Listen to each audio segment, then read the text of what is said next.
अखिलेश मांगे हिंदुओं का वोट, अखिलेश के नेता करे हिंदुओं की आस्था पर चोट, फिर भी क्या देगा हिंदू अखिलेश को वोट। पैगंबर मोहम्मद पर बयान तो सर तन से जुदा, रामचरितमानस का अपमान, अभिव्यक्ति की आजादी। सपा के वो नेता जिनकी राजनीति में इज्जत तो पहले से ही जा चुकी है, अब हिंदुओं को आघात करने का ठेका ले लिया है। तभी तो हिंदुओं के धार्मिक ग्रंथ रामचरितमानस का अपमान कर डाला।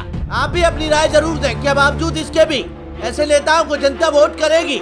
आखिर बताइए ये कौन सा कानून है? पैगंबर मोहम्मद पर बयान तो सर तन से जुदा, मगर हिंदुओं के इष्ट भगवान राम के रामचरितमानस पर गलत बोले तो अभिव्यक्ति की आजादी क्यों? सवाल यही है कि एक इंसान जो पैगंबर मोहम्मद पर बयान देता है, देश ही नहीं विदेशों तक से सर तन से जुदा करने की बात कही जाती है, देश में हंगामा मच जाता है। मगर कोई अगर हिंदुओं की आस्था या धार्मिक ग्रंथ रामचरितमानस पर मुंह उठा के कुछ भी बोल देता है तो फिर वो अभिव्यक्ति की आजादी हो जाती है और खुद को सेकुलर हिंदू बताने वाले लोगों के मुंह में दही जम जाता है। रामचरितमानस के अपमान की शुरुआत बिहार के शिक्षा मंत्री चंद्रशेखर ने की। तुलसीदास के रामचरितमानस और मनुस्मृति को नफरत फैलाने वाला ग्रंथ बता दिया था। हिंदू धार्मिक ग्रंथ रामचरितमानस को मनुस्मृति की तरह जलाने की बात भी कह डाली। उसके बाद समाजवादी पार्टी के नेता और एमएलसी स्वामी प्रसाद मौर्य ने रामचरितमानस को लेकर विवादित बयान दिया। स्वामी प्रसाद मौर्य ने कहा, कई करोड़ लोग रामचरितमानस को नहीं पढ़ते, सब बकवास है, ये तुलसीदास ने अपनी खुशी के लिए लिखा है। स्वामी प्रसाद मौर्य यही नहीं रुके, उन्होंने कहा कि धर्म कोई भी हो, हम उसका सम्मान करते हैं,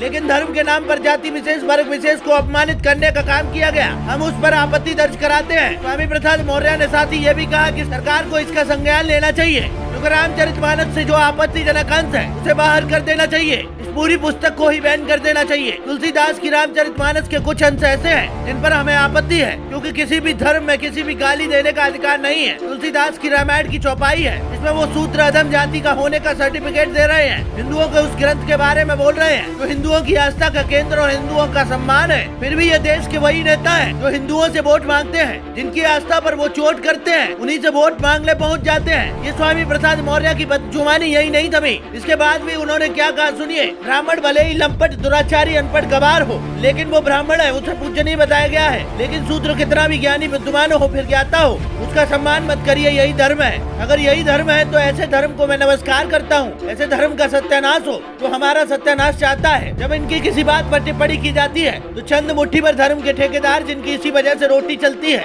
वो कहते हैं कि हिंदू भावना आहत हो रही है। इसके बाद स्वामी प्रसाद मौर्य ने बागेश्वर धाम के पीठाधीश्वर पंडित धीरेन्द्र कृष्ण शास्त्री पर बोलते हुए कहा, इस देश का दुर्भाग्य है कि धर्म के ठेकेदार धर्म को नीलाम कर रहे हैं। तमाम समाज सुधारकों के प्रयास से देश आज तरक्की के रास्ते पर चल पड़ा है, लेकिन ऐसी घटिया सोच वाले बाबा समाज में रूढ़िवादी परंपरा, अंधविश्वास पैदा करने की कोशिश कर रहे हैं। जब सभी बीमारियों की दवा बाबा के पास है तो सरकार फालतू में मेडिकल कॉलेज, अस्पताल चला रही है। सभी लोग जाकर बाबा से ही दवा ले लेंगे। इसका मतलब यही है कि सारे पढ़े लिखे डॉक्टर बेकार हैं और बाबा दवा करेंगे। अब आप इस बारे में क्या सोचते हैं? क्या स्वामी प्रसाद मौर्य जैसे नेता जो लगातार जातिवाद फैलाते हैं और लगातार हिंदुओं की आस्था पर चोट कर जाते हैं और चुनाव के समय में उन्हीं हिंदुओं का वोट लेने के लिए उनके दरवाजे तक पहुंच जाते हैं, क्या बावजूद उसके देश का हिंदू जिसका वो अपमान कर रहे हैं वो उन्हें वोट देगा? शायद पंडित धीरेन्द्र कृष्ण शास्त्री के ऊपर जो उन्होंने बयान दिया उस पर भी अपनी राय जरूर दर्ज कराएं। आप उस बारे में क्या सोचते हैं?